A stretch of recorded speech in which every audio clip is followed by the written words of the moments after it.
आजकालचे पालक social pressure खरं खूप घेत आहेत. बऱ्याच वेळा पालक ज्या व्यवसायात किंवा नोकरीत ज्या ठिकाणी आहेत, आजूबाजूच्या वातावरणात ज्या ठिकाणी आहेत, तिथं जे काही इतर पालकांचं, इतर सोसायटीतल्या गोष्टींचं सक्सेस त्यांच्या त्यांच्या पाल्यांचं ऐकतात.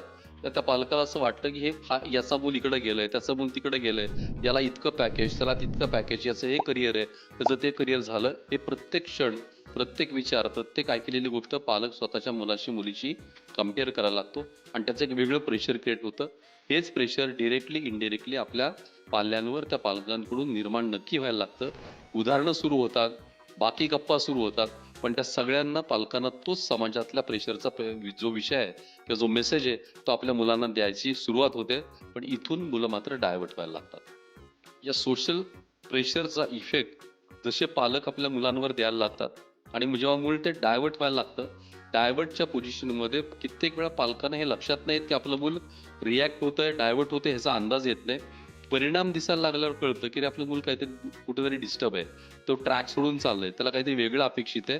आणि मग तिथं मात्र पालकत्वाची त्यांची स्वतःच्या एक भावनेची ठेच त्यांना लागते आणि मग पालकांचा बाप, त्याची आई जागी होते की माझं मूल माझं ऐकत कसं नाही, मी म्हणते त्याला समजत का नाही. तिथं हा एक खरं तर वेगळा ट्रॅक तयार होतो आणि तिथं पालक आणि मुलांच्यातला एक कुठं ना कुठेतरी क्लॅश क्रिएट होतो, एक एक ठिणगी पडते आणि मग ते मुलांच्यातली एक मोठी दरी ही पुढपर्यंत जात राहते.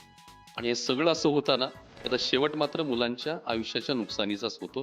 पालकांना फार फरक पडत नाही, कारण हेच मे बी जखम बरी होईल, पण त्या मुलाच्या आयुष्यात मात्र परिणाम नक्की होतो, नुकसान नक्की मुलांचं होतं.